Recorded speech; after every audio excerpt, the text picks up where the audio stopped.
I have someone who needs me. Haven't I provided for you enough? I need you to write me a divorce agreement with these terms. My husband said this to me and handed me a divorce agreement. We had been together for 30 years, and yet he treated me this way. But my husband still hasn't realized that I won't just silently back down. I'm a 57-year-old housewife. It's been 32 years since I married my husband. We have a daughter named Layla. But even though we have a child, I never thought I would be married to my husband for so long. I met my husband at work. I met him at the company where I started working after graduating from vocational school. My husband had always had a somewhat eye-catching personality. I felt that right away when I joined the company. He's not extremely handsome or anything, but he seems attractive somehow. He was my trainer when I first joined. When we were together, it was a lot of fun, and I felt excited. I even used work-related questions as an excuse to invite him for drinks. That's how we gradually got closer, and he confessed his feelings to me, and we started dating. I was thrilled to be dating the person I admired, and from there, we dated for about 3 years. We even lived together, and I thought we could continue like this forever. Then he proposed, and we decided to get married. Our relationship had been smooth sailing, so there were no issues. When you date for such a long time, you naturally get to know each other's families. So when we went to announce our marriage, they accepted right away. His parents were easygoing, saying something like, "Oh, that's no problem at all. Go ahead and get married." They were such understanding in-laws that I never experienced any harassment after marriage. In fact, I got along very well with my mother-in-law. She had 2 sons, including my husband, but she had wanted a daughter, so she treated me like a real daughter. Because of that, I visited my in-laws regularly with my husband, and we built a very good relationship. I got along well with my in-laws, but my relationship with my husband was becoming increasingly distant over the years. That's because my husband held on to the old-fashioned belief that housework was the wife's responsibility, and that childcare was solely the mother's duty. I had been troubled by this. Before we had children, I was working a regular job too, so I started work at nearly the same time as my husband, and our return home times were also similar. Despite this, my husband never helped with household chores at all.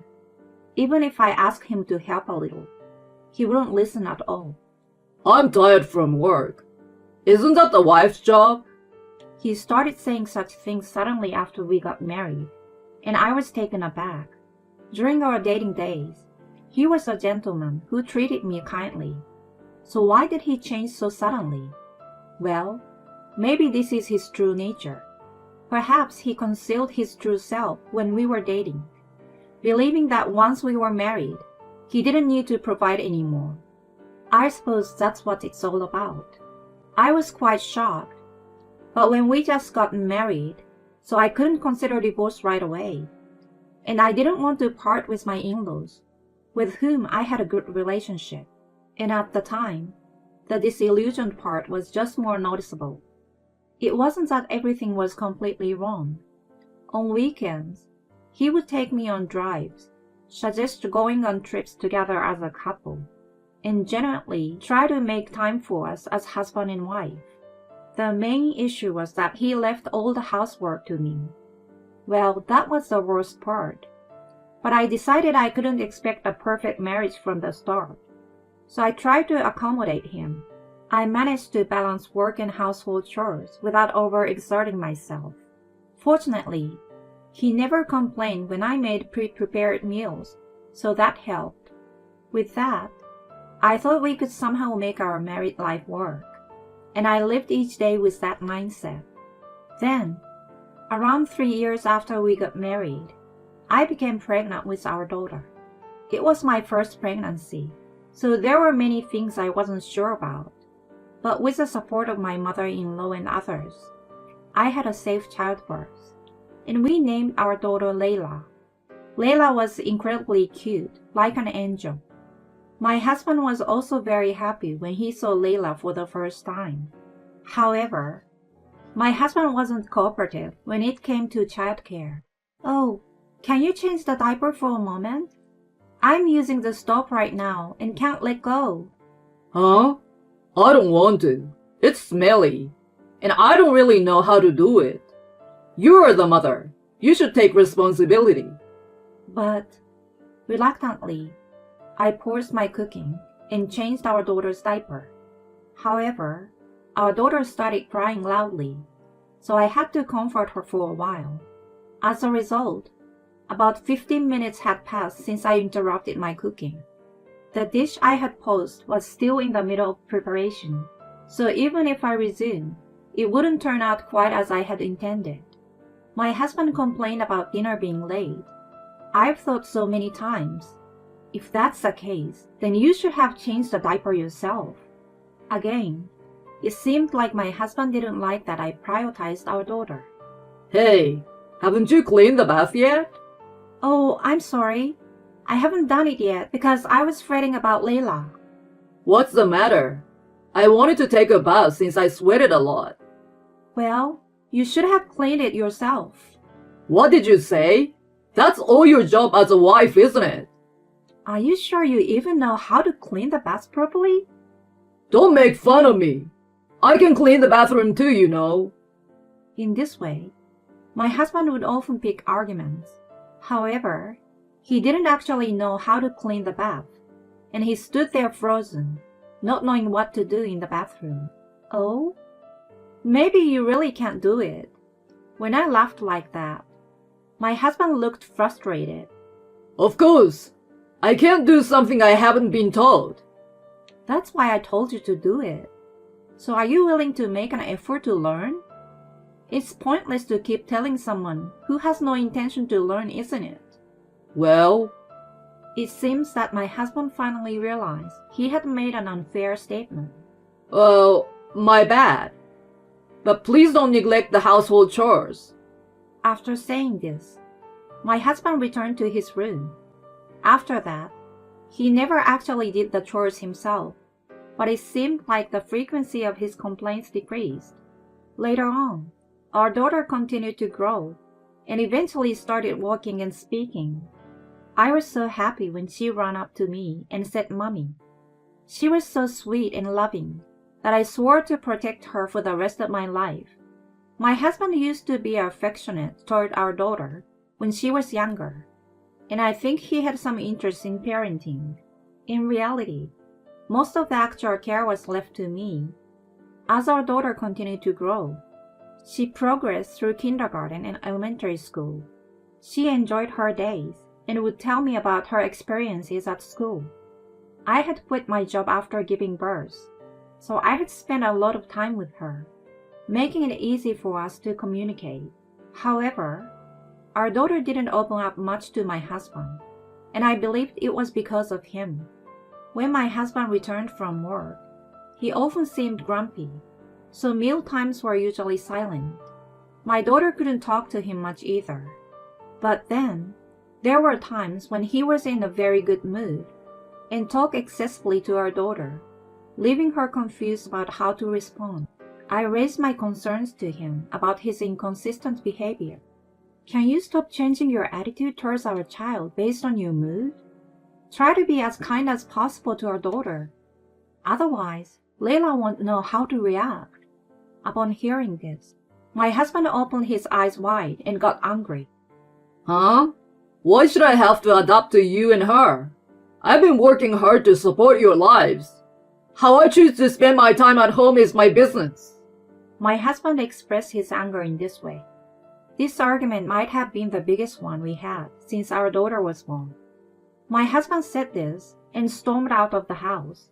Given my emotional state, I was relieved that he left the situation. He didn't come back home that day. The next day, it seemed he went to work from somewhere else, and he returned home a few days later in the evening. We barely spoke as a couple during that time, and I think it was about a week before we had a proper conversation. We didn't exactly reconcile, but I felt that I had been overly tense in front of our daughter. So I initiated the conversation, and he gradually started responding, and we began to talk normally again. After that, I didn't expect much from my husband. I focused on raising our daughter to be a good child. I took charge of keeping track of her school affairs, arranging for cram schools and private tutors when she wanted them. When money became tight, I took on part-time jobs to make ends meet. I took good care of her that way, and she grew up to be a very good girl. She managed to attend a prestigious high school and later secured a good job at a large company. My daughter, who was a little girl just a few days ago, is now a working adult. I really think that the time flies by so fast. When she started working, she moved out of our home and began living on her own. So, my husband and I were left with an empty nest. Despite everything that had happened before, I found myself becoming more forgiving, and there were considerably fewer arguments. I had been working part-time in an office job since our daughter entered high school, and recently, I've been offered a chance to become a full-time employee. I'm currently contemplating whether to accept it or not. It's a regular job with good conditions, and the salary would significantly improve. However, when I discussed it with my husband, he opposed the idea. What about household chores and meals? I don't want it to be delayed again. I will manage that properly. No, it's still not okay. You can say anything with just words. Once you take on this role, it will be difficult to go back to being a part-timer. It's not like our life is difficult right now, so why not stay as a part-timer? This is how my husband opposed my promotion to a full-time position. I could have argued back at this point, but it would have caused a lot of trouble. Well, my husband was right. Our life wasn't particularly challenging, so I thought it was fine. I apologized to the company for not accepting their offer and continued as a part-timer. A few years passed in the blink of an eye, and several years went by without any significant changes in our life together. We continued with the same routine day in and day out. In the midst of this, our daughter announced that she was getting married. It was quite a big piece of news, and both my husband and I were surprised. Her husband seemed like a wonderful and trustworthy person. We had a successful meeting between the two families, and the wedding was a beautiful event. Seeing our daughter so happy made me incredibly happy. Then, about 2 years later, our daughter announced that she was pregnant. I was incredibly surprised by the news and looked forward to becoming a grandmother. She had been working, but she wanted to take maternity leave early and return to her parents' home to prepare for the birth. However, when my husband heard this, his expression darkened slightly. Is it okay for your husband to handle household chores and such? Oh, it's perfectly fine. We both worked and shared household duties when we were living together. He can manage life on his own without any problems. I see.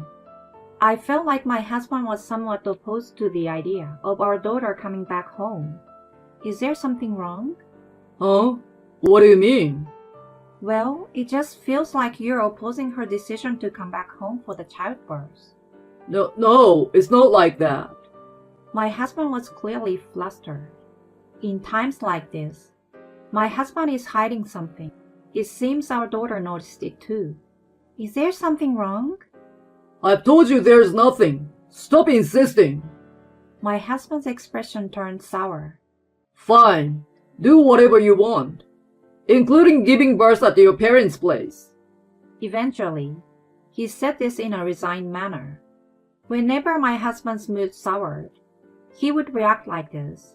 But at this point, neither I nor my daughter cared. Responding to him every time was exhausting, so our daughter quickly packed her belongings and temporarily moved back to our house. During that time, I spent leisurely days cooking with her. In the midst of this, my daughter asked me about something. Did Dad use hair products and stuff? Huh? I noticed there are various items added to Dad's shelf in the bathroom, like these wipes to wipe off sweat. I've never seen him use anything like this before. Now that you mention it, you're right. I hadn't noticed until my daughter pointed out. I guess I was indifferent to it. Then, I thought that maybe the reason my husband didn't want our daughter to live with him was related to this. Maybe he's hiding something. Could it be that he didn't want you to find out about it, which is why he was hesitant about your return for the childbirth? It seems like it definitely related to women. Men, who aren't usually concerned about fashion and grooming, suddenly starting to care usually means something is up. Huh? But he's almost 60 now. Well, there are women who are interested in much older men, and with financial stability. There are women who would be interested in him too. I see. How about we confront him a bit? Huh? My daughter said that, and called my husband into the living room that evening. What's this about? What do you want to talk about? Dad, you're having an affair, right? What? An affair? Yeah, my classmate saw you. Must be a mistake. Maybe your classmate confused me with someone else? No, she said it was definitely you. There are no photos or anything to support that claim. Dad, why haven't you denied it even once since earlier? Huh? Normally, if you weren't having an affair, you would say I'm not having an affair, right? But Dad, your initial response was about how it might be a case of mistaken identity. That sounds like you're having an affair, but want to make sure it's not discovered. That's what that response suggests, right? That's just a stretch. I think it might be better to confess now while you have the chance. It might result in lower settlement fees, don't you think? When my daughter said that, my husband confessed. I have someone who needs me. I was surprised by his words. Wait, are you admitting it? Yeah, I'm having an affair, but we truly love each other. Dad, that's terrible. Betraying mom like this. My husband looked annoyed and said to me, I've provided enough for you. I will pay alimony and property division. It adds up to about $53,000. Please write the divorce agreement with these terms. He said this and handed me a divorce agreement. I don't know when he prepared it. I guess he had it in his bag the whole time. Despite being together for 30 years, was he willing to treat me this way? But he still hadn't realized that I wouldn't just silently accept it. Fine, I will agree to the divorce. Is that so? Good. With this, I can be with her without any worries. To be honest, being with you, except for doing household chores, has been tiresome. I'm going to have fun with a younger woman in this house, so get out of here soon. My husband had a triumphant look on his face as he laughed. It seemed like he had completely forgotten about the incident. But that was better. I quickly wrote up the divorce agreement and submitted it. My husband went to his affair partner's place for a while and waited for us to move out. I immediately changed the locks on the house. About a week later, the intercom at home rang multiple times. Hello? Who is it? It's me! What the hell are you doing? Oh, is this a sales visit or some kind of prank? Please stop this. Don't mess with me! It's me! My husband was shouting angrily through the intercom. Beside him, there was a young woman. Why did you change the locks without permission and occupy the place? Get out of my house! My husband yelled like that. I calmly responded, You seem to have forgotten, but this house is in my name. Huh? Isn't this a house I inherited from my father when he passed away? How could you mistake it for your house? Oh. It seemed like he suddenly remembered, and his face turned pale. What the hell is going on? You told me you own a house in a prime location in New York. We got married and now you're telling me. This is fraud. I'm breaking up with you, just an old man. The the woman he was having an affair with, said that angrily and left the scene. She had committed adultery herself, yet she was acting selfishly. Well, considering she got into such a relationship with a man about 40 years her senior, and even married him for money, she must have taken quite a hit. It's likely to become a dark chapter in her life. The husband, who was left behind, approached me, seeking help, feeling quite isolated. Come on, let me in. What? Why should I let a complete stranger into my house? We were still a couple, right? We are divorced now, so you're practically a stranger. But we are parents to the same child, so we are still family, right? Dad, please stop. I don't consider you my father anymore. Let's use this opportunity to cut ties. Layla, please don't say such sad things. For now, you've been lingering here for a while, and it's becoming bothersome. Could you please leave? Or should I call the police? What? The police? After hearing those words, my ex-husband hastily fled. At his age, getting into legal trouble would be disastrous, especially given the financial strain caused by property division and IWIN. So he couldn't afford any additional expenses. After that, I hired a lawyer to claim compensation from my ex-husband and his affair partner. I ensured that their wages would be garnished if they failed to pay, so there shouldn't be any issues with receiving the payment. My ex-husband had already lost his home, and even his own brother had abandoned him, mainly because I had informed them about his affair beforehand. As a result, my ex-husband ended up living alone in a rundown old apartment. Currently, he seems to be experiencing loneliness while spending his days simply repaying his debt. On the other hand, I had a peaceful time during my stay at my parents' house, finally getting the chance to meet my long-awaited grandchild. Furthermore, my daughter and her husband purchased an apartment nearby to our family home. Now, we regularly meet with my daughter's family and grandchild, enjoying happy days together.